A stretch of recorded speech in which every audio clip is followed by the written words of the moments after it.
Trainer Rock Zero here, back with our review. It's been a long time since I did a video, and it's been a long time since I did 1999 year in review video. And I left off on the Fall Brawl pay-per-view, and the reason why I just stopped making those videos and just stopped, well, it's just because I didn't want to watch 1999 anymore. It was just the pay-per-views were just so bad and just so stupid, and just honestly, they just sucked so hard, and I just didn't want to sit through them anymore. I mean, King of the Ring was bad. WrestleMania 15 was bad. Road Wild was bad. And they were all bad shows for the most part. Great American Bash was bad. And so I thought, you know what? Why not finish it out? Why not?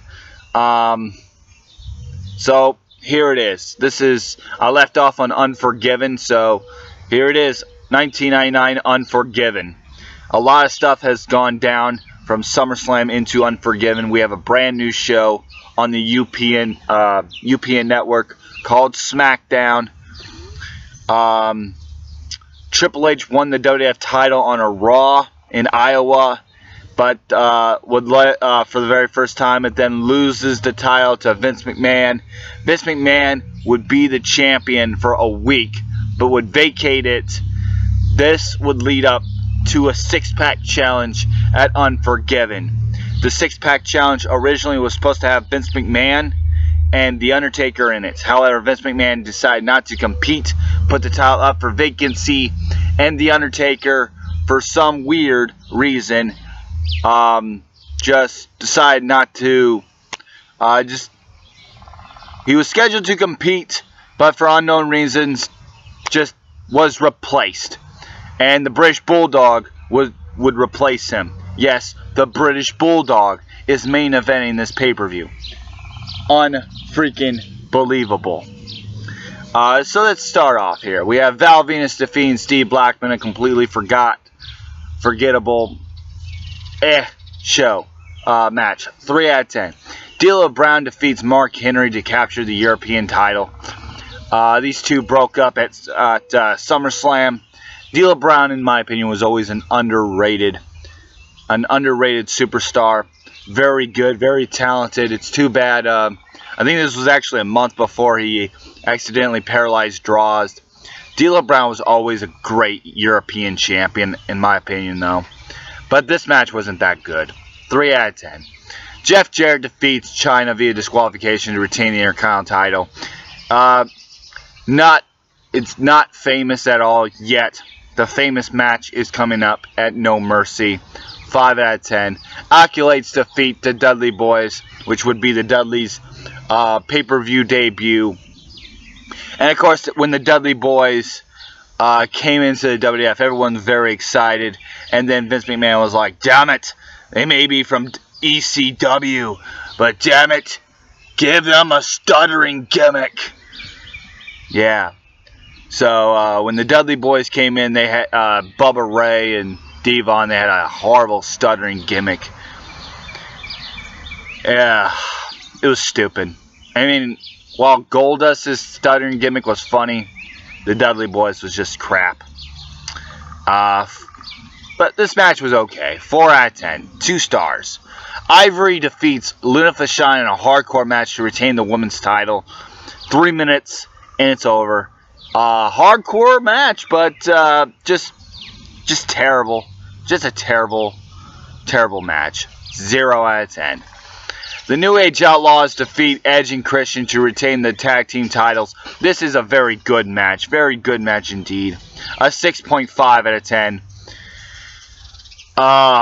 Then there is the next match. And it's one of the many reasons why 1999, in my opinion, sucked so hard. It's the Kennel from Hell match. Al Snow versus the Big Boss Man for the Hardcore Championship inside the Kennel from Hell. What the fuck is a Kennel from Hell match? It's a steel cage match surrounded by dogs, surrounded by a Hell in a Cell. That's exactly what it is, to simulate a dog, a kennel for a dog.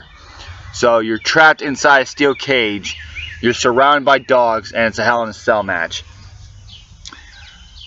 The best way to describe this match is, well, poop. It's the very definition of the word shit. Because not only is the match itself shit, but the dogs outside of the cage is shitting like crazy. The dogs can't stop humping. They can't stop humping the posts. They can't stop barking at each other. What was supposed to be like, I don't know what the hell they were going for here. I mean, they're fucking dogs. Do you expect anything less? They were pooping all over the place. They were barking at each other. They were sniffing each other's butts. They were humping each other. What more do you want from dogs? Do you expect them to go into the cage and attack Al Snow or Boss Man? Now, the whole feud, the whole build-up to this match was about Al Snow getting vengeance on his dead pet, his dead Chihuahua, and that he was force-fed. Literally, yes. Big Boss Man apologized for kidnapping Pepper, and then Al Snow, in saying I'm sorry to Al Snow, he makes him this dinner, and he cooks Pepper and feeds Al Snow his pet Chihuahua, and he eats him, and it is so fucking disgusting to think, and it's so horrifying, and it's so crappy, and that is one of the main reasons why 1999 fucking sucks. This match is the absolute worst match of 1999, bar none. It's the worst pay-per-view match, and that includes WCW. I'm dead serious. It's worse than the Junkyard Invitation. It's worse than Undertaker Boss Man. It is the worst match of 1999. The Kennel from Hell. A dud, a zero, doesn't give it justice. I'm taking away points. This is a -5. This is a horse shit. No, it's not horse shit. It's not cow shit. It's dog shit. Literally. This match was bad. And how does Al Snow get vengeance? Putting it inside a kennel from hell? No, he doesn't serve Boss Man to the dogs. No, he just escapes to Hell in a Cell. This match is shit. -5. Worst match of 99. Next up, we have X-Pac defeating Chris Jericho via disqualification in a very underrated, forgotten classic. This was a good, solid match. It was Chris Jericho's very first pay-per-view match. Now, Chris Jericho, when he started out in the WWF, honestly, he kind of sucked. Yes, he had this big debut against The Rock when he cut The Rock off, but Chris Jericho says himself that he didn't like his debut very much. And the very first couple of months, you know, they didn't really do anything with him. Here he is in a match with X-Pac, and it's a very good match, a solid match. I give it a 7 out of 10, but Chris Jericho just wasn't very good in the few couple of months. It's not until we get to his feud with China and Survivor Series and then to the Royal Rumble where his WWF career really kicks off and really makes him into a main event player. But yeah, the first couple of months he just wasn't very good. But very good match indeed, 7 out of 10. But then we get to one of my favorite matches. It's the 6-pack challenge. We have Triple H, The Rock, Mankind, Kane, Big Show, and the British Bulldog for the vacated World Wrestling Federation Championship title. Stone Cold Steve Austin is the special enforcer.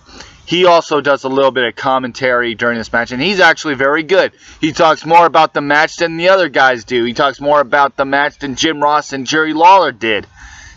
Dead serious. Maybe Stone Cold Steve Austin could have stuck around and did some commentary maybe in 2004 later on. But this was a very entertaining match. If you love the Attitude Era like most of us do, you're going to enjoy this match. And even if you're one of those cynical people that think the Attitude Era was overrated, and I am one of those people that think the Attitude Era was a tad bit overrated, you're still going to find this match very entertaining. It's a very good match. Had it wouldn't be for the important ladder match coming up, this is, well, actually it's very short of the I Quit match. I give this match, I'm going to give this match a 9 out of 10, actually. A 9 out of 10. It's a very entertaining match. A very good match. Everyone hitting their finishers towards the end. Stone Cold Wailing Stunners. Crowd going fucking ape shit. Triple H gets the victory. This is a very, very, very good match. And if it wouldn't be for the ladder match, I would probably say this would be match of the year. Although, I might have given the I Quit match from the Rumble 5 stars. I don't really remember. I'll have to look back. But yeah, a very good match. 9 out of 10. Triple H wins the WWF title again. And there's Unforgiven for you. So, Unforgiven is a very mixed bag of a show. You have X-Pac versus Chris Jericho in a very solid match. The tag team title match is a very solid match. And the six-pack challenge is one of the best matches of 1999. It's a very good, entertaining match. However, you have some mediocre, stupid matches. You have the women's title match, which is crap. But you do have the Kennel from Hell. It's a mixed bag. Yeah, a mixed bag. If that bag contains your sister's period blood, your mom's period blood, your father's puke, your brother's puke, and your shit all in one, and more puke. This was dog shit for the most part. Yes, the six-pack challenge was phenomenal, but it still doesn't burn that bag. It still doesn't take away from the fact of that horrible, disgusting, bottom-feeding bag of shit known as the Kennel from Hell match. Overall, Unforgiven 1999 gets a 3.5 out of 10. A very it's better than most. It's better than some 1999 shows, but that's not saying much. That's like saying it's better to puke than it is to take a horrible shit. I'm Daniel Rock 08, and I say, while the six-pack challenge is very recommended, I do not recommend this show. The six-pack challenge is great, but the Kennel from Hell does not. But that match does not save it from the dog shit of the Kennel from Hell. And I'll see you next time for Halloween Havoc 99, the first pay-per-view of the Russo of Terror era regime. Oh my fucking God!